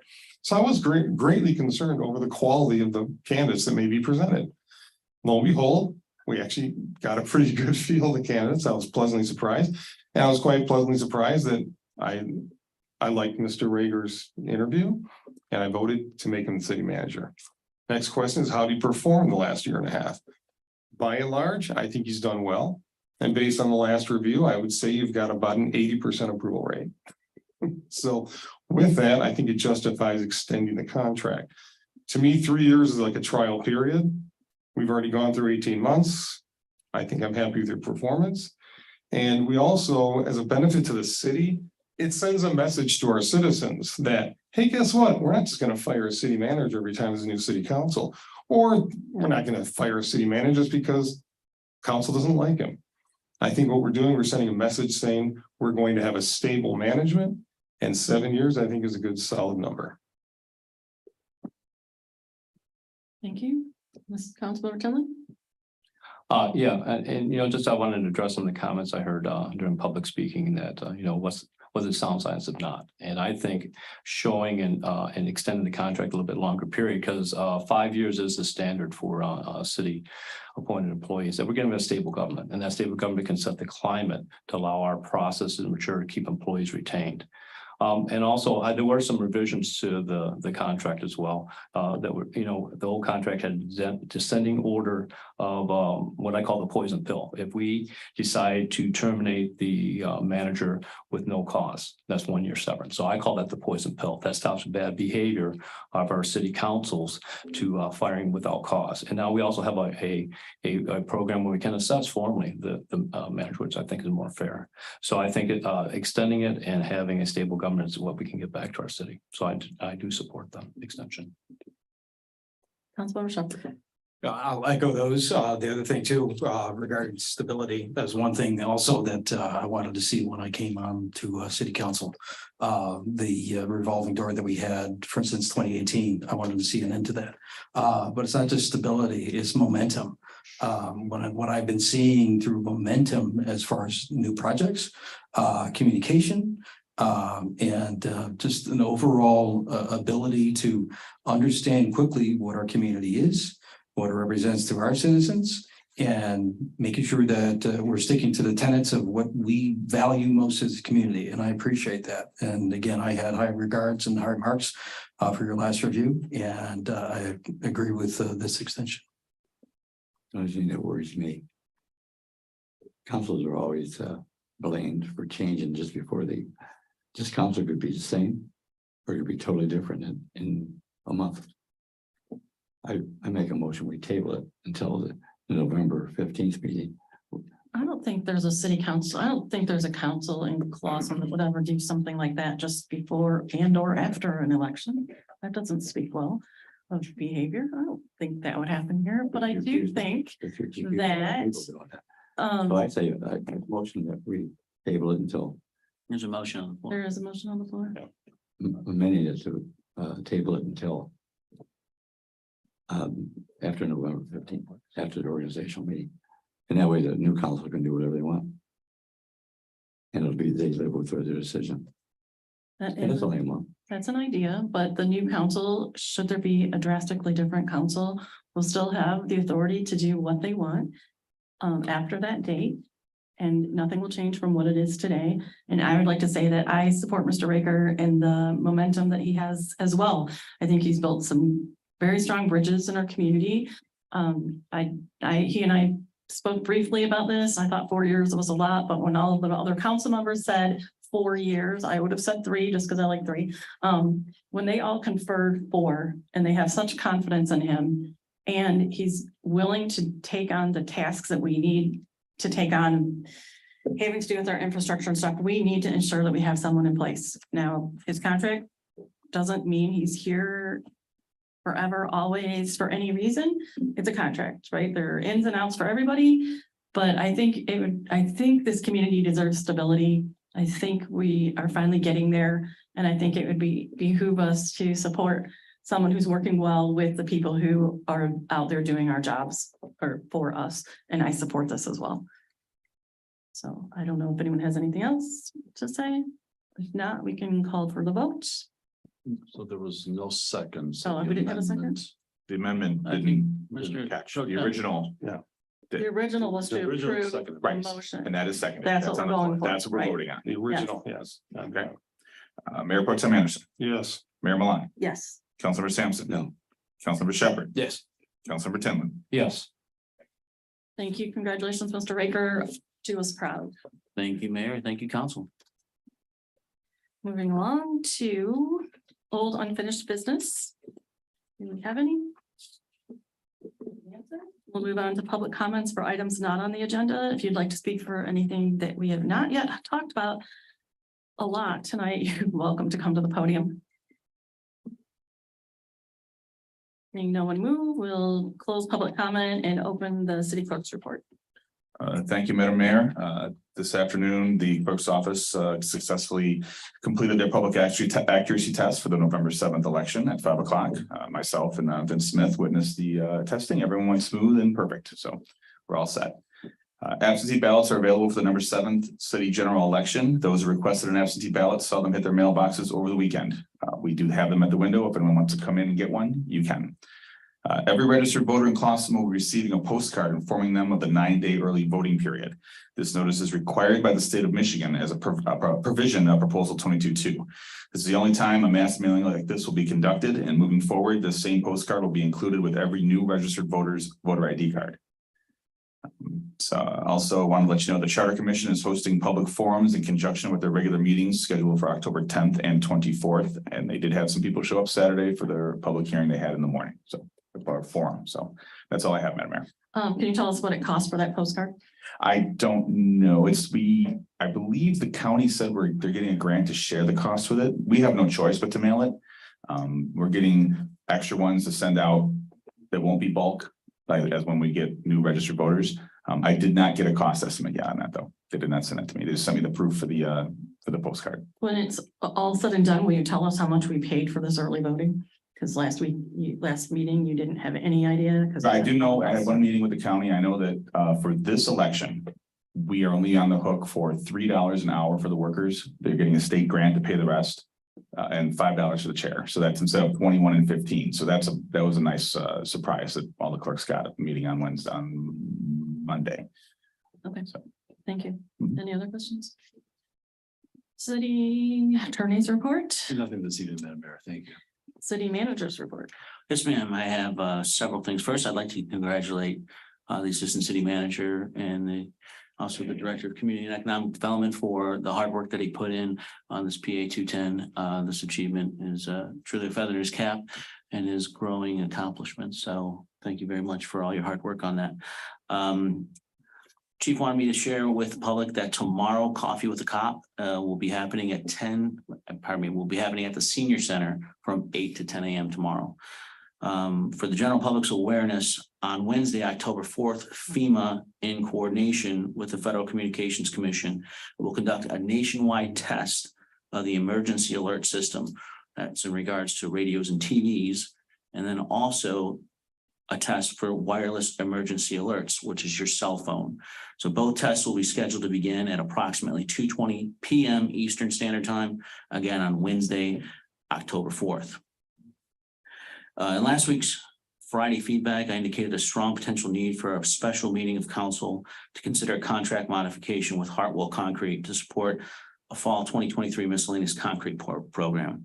Hartwell had a job fall through and They knew we were desirous of sustaining the momentum of our current miscellaneous concrete program. Hartwell currently has a 2-week window of which they are currently working within the first on concrete items that are part of routine operations of the city, such as road repairs when water mains were repaired. DPW is working with Hartwell to maximize their presence for the remainder of the week and next week. Due to timing, we have an opportunity, but can't wait until the next regular council meeting for your consideration. So the administration is requesting a special meeting next Monday or Tuesday for you to consider this contract modification with Hartwell, and also to consider the potential employment of a new product called Spray Patch. Staff and I met with the Spray Patch company yesterday, and believe this is a product worthy of consideration. So if we could gauge your availability for next Monday or Tuesday, is there? Monday. Monday for me. Yeah, Monday's better for baseball season. So. Okay. 7 Monday a.m. is- What 7 time? a.m. or no? 7 a.m. I don't know about that. I mean, what During does school work? drop off? No, I don't think so. What time? Typically 6:30? we've done these 7, or we've done them as early as 6:30 too. 6:30 also. 6:30. Monday, I can make sense. Monday at 6:30. Again, this Monday. Okay, for a special meeting, we'll do. And then last thing, Madam Mayor, at the last council meeting on September 19th, and in my absence due to the Navy Reserve obligations, due to my Navy Reserve obligation, a motion was passed to amend the September 5th regular council meeting minutes to include each council member's written performance evaluation documents of me in the capacity of city manager. Please recall, I had my personnel evaluation conducted in public on that day, September 5th. And so I take no issue with adding them to the minutes. However, I want to ensure we are following the council appointed employee evaluation process, policy, and procedure that was approved on August 1st, 2023. Per that approved policy, first page, it states the procedure is designed and intended to provide the employee and the city council a system whereas an employee can receive objective feedback. Should a council member not participate in the personnel evaluation process or not complete the document, their respective evaluation will be considered acceptable of that employee's performance for that period report. Immediately after the September 5th meeting, I collected personnel evaluation documents with the exception of Councilman Sampson. When I asked him to please provide it to me, he stated he would get it to me tomorrow, September 6th. To date, I have yet to receive it. Per the policy under recordation, the city manager will ensure the city clerk maintains completed performance evaluation checklists for all employees in accordance with the record retention requirements. So my question to the clerk is, have you by any chance received that copy of my personnel evaluation from Councilman Sampson? No, sir, I've not. Okay, so to that end then,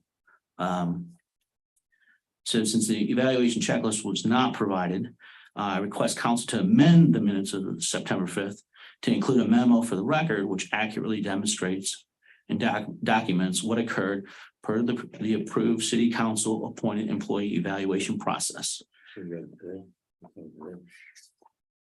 Glasses down, please. So, memo today, at the September 19th, 2023 City Council meeting, a motion was passed to amend this meeting of the minutes of September 5th, City Council meeting for the inclusion of all City Council performance evaluations of the City Manager, Joe Raker. Per the council appointed employee evaluation process approved August 1st, it states basically what I just read, but I will provide further emphasis on the personnel evaluation process or not. Should a council member not participate in the personnel evaluation process or not complete the document, their respective evaluation will be considered acceptable of the employee's performance for that period report.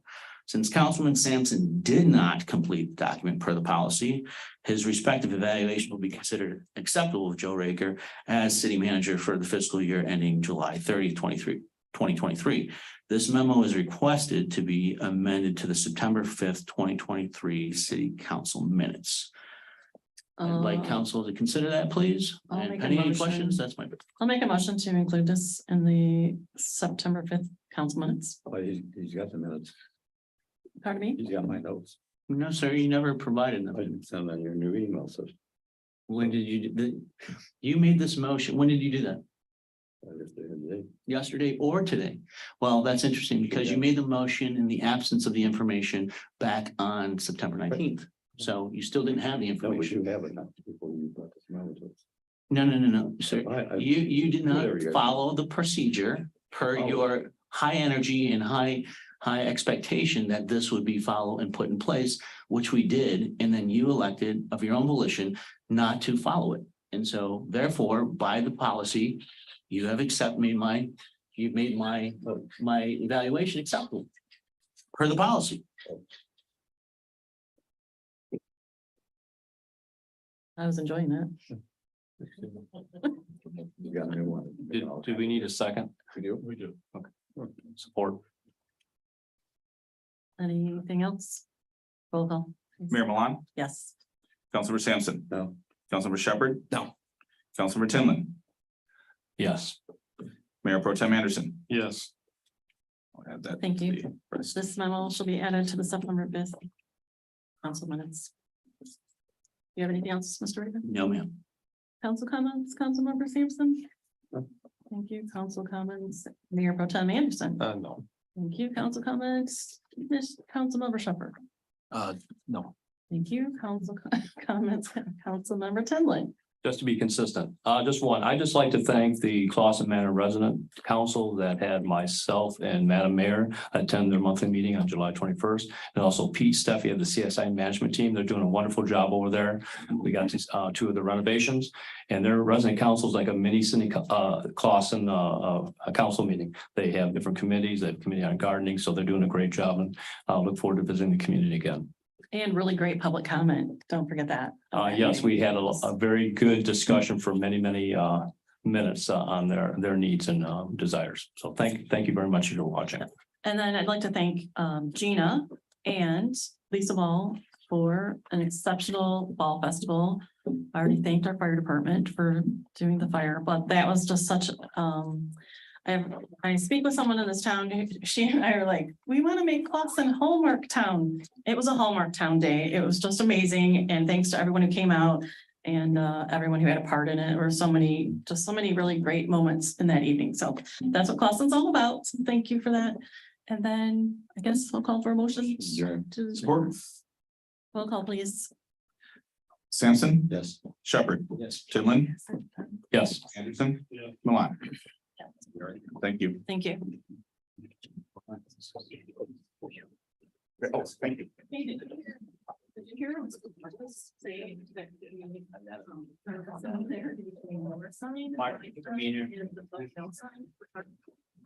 Well, since mine were developed in 2021 and are recycled, I don't think it's a conspiracy.